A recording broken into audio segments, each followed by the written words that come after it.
In the Super Mario series, we've messed around with a lot of powerful artifacts just to save Princess Peach. Think of stuff like Superstars, Grand Stars, Shine Sprites, and a whole lot more, all of which were collected to restore order. However, in our most recent adventure, we collected a thing called Power Moons to fuel our new ship called the Odyssey. But where did these powerful items actually come from originally? We saw them all over the world, but where did they actually come from, and how did they end up on Mario's planet? Well, today we will find out. The Power Moons are an odd little power source which can be found in every kingdom seen in the game, acting as fuel for our ship and even bigger operations like the entirety of New Donk City. In the game you can also come across a larger variant called a multi-moon, which you get after defeating bosses or clearing main story missions. And they can also be found in Captain Toad Treasure Tracker at the end of bonus levels based off of the kingdoms from Super Mario Odyssey. In general, they seem to be very similar to other collectibles seen in the Mario games,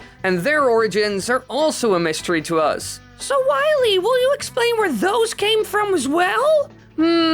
Partially, but not fully. All I can say is that they are linked in a way. Because when you collect your first moon in the Mushroom Kingdom, Cappy says that he doesn't know that Power Moons came in different shapes, which suggests that Power Moons and Power Stars in the game are different shapes of the same object. And this could make more sense in a minute, but we will get back to that later on. First, let's look into the classic Power Moon from the newest Mario title in order to make sense of all of this. Now, the first thing we need to look into is where all of these Power Moons could possibly come from. Once we know the source, we can figure out more about them. And when it comes to the source, there's one place we have to look at, which will certainly answer a lot of our questions, and it was right there in the thumbnail, the Moon Kingdom. This is the last place you go to in your adventure, and it's set in outer space, with this being Bowser's final destination as well, because it's the place where he hosts his grand wedding with Peach, and Mario was there to wreck the party. And during these events, we saw some interesting things inside of the moon itself that could answer all of our questions. When you're going there, you go below the church to find a way in, actually exploring the bowels of the moon, a series of underground caverns filled with dangerous enemies and obstacles. While going through here using your platforming skills and capturing enemies' powers, you will see one really odd thing. The moon seems to be hollow for the most part. All around you are smaller pillars and bits and pieces of rock, but most of it is completely empty. The thing you will encounter the most down here is lava, and anything put there by Bowser and his allies. All of this doesn't make sense, to be honest. Normally planets aren't hollow, but here it almost seems like somebody did it on purpose. And later on, when confronting Bowser, we see some even weirder things, because you end up falling to the caverns below with the big bad guy himself, where you will fight him.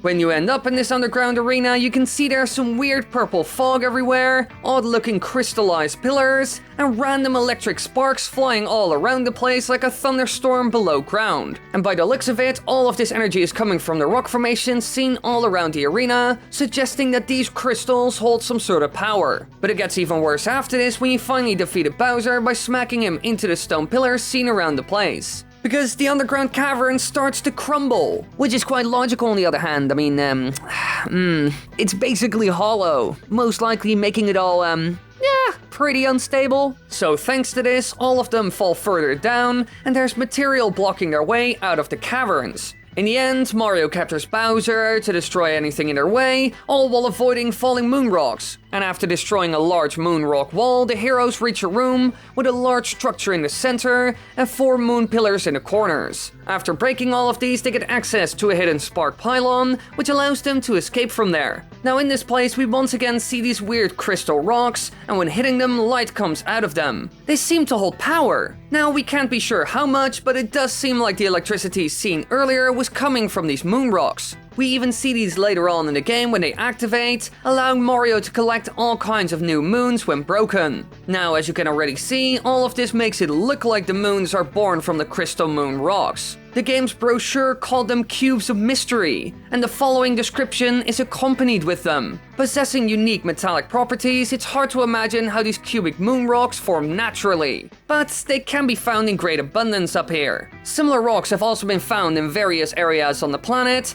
and the method of their formation remains shrouded in mystery. we recommend seeking one out and pondering its mystery up close. Now, when they glow in the game, Mario can activate them, after which they will fly into the sky and explode, causing more power moons to become available in the kingdom. And it also allows new types of pipes to appear who look similar to these rocks, who will lead to new levels filled with moons. So now we know for sure that all the power moons seen in the game must have come from the moon itself. And the same probably goes for stuff like power stars seen in games like Super Mario Galaxy and Super Mario 64. However, now we're still left with two very important questions. How did these moons end up on Mario's planet, and who created these powerful rocks then? Well, there's actually an answer for both of them, surprisingly enough. So let's start with our very first one. When looking at the cave system found inside of the moon, we can see one thing. It has been hollowed out, and there's actually infrastructure there. We even come across a spark pylon, which seems to be charged with energy,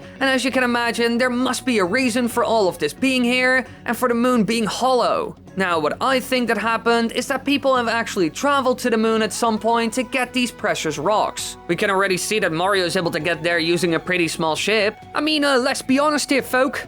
The Odyssey ain't nothing big, to be honest. And in other games like Super Mario Galaxy, we've seen people like Bowser go up into space as well, using an airship even. So it's quite clear that there's a high chance people went to the moon in order to get the rocks found within, in order to power their civilizations. We can already see in places like New Donk City that they are pumping hundreds of moons through their installations in order to power the whole city. So there must be a wider market for these power moons and other artifacts similar to it. I mean, we can already buy them in Crazy Cap stores. The Crazy Cap just asks 100 coins for one moon, which is quite cheap when you think about it. So getting 100 of them isn't that hard, to be honest. Which shows that there's an abundance of them. Well, most likely at least. And so, going to the moon to mine them could be big business. We even see perfect round boulders being spit out by a machine going from one side to the other, which could be part of this mining process. And maybe some rocks, moons, stars, and other things ended up scattered around the planet thanks to operations like this. It would also explain why some parts of the moon are almost completely hollow,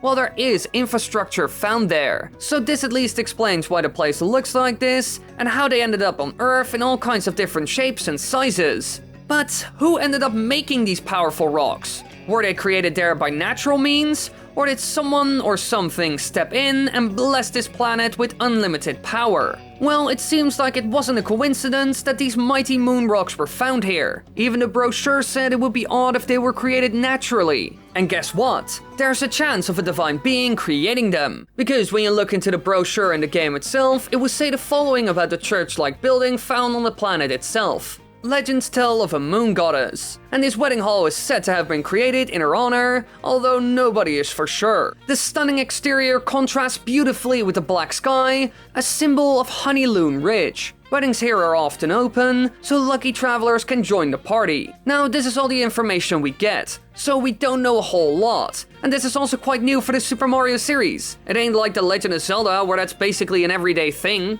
However, it does seem like this so-called moon goddess had an effect on this planet, and could have also created the moon rocks found inside, making this place filled to the brim with some of the most valuable things seen in the entire Super Mario universe: raw power, which apparently comes in many forms. It's like coal, which we use in real life to power a lot of electric things, but this time it's sort of a metallic stone that stores all this energy. Now, we have no idea who this goddess could be. The only thing we could think of is Rosalina from Super Mario Galaxy. She has already shown off to be a goddess of some sort, enough to oversee the creation of an entirely new universe apparently. So it could be that she is the goddess that they're talking about, although we can't be certain about this, sadly enough, so it's just an option. But now that we looked into all of this, we at least have an idea of where the mighty power moons came from, and even other things like it seen in the series. It's all because of this special moon and the blessings it has received, which we have never seen before on any other moon in the series. I mean, we see a moon in Super Mario Land 2's 6 golden coins, and here we didn't see any artifacts of a similar type. The space zone was just a normal world with levels in it.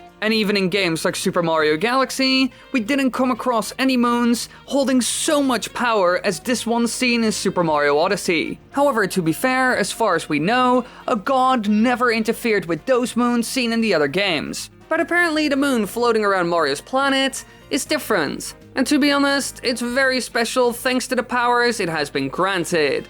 Also, don't forget to check out any other videos on the channel. There are like playlists and videos in the upper right corner and on the screen, and subscribe and all those things. Yes, please, thank you.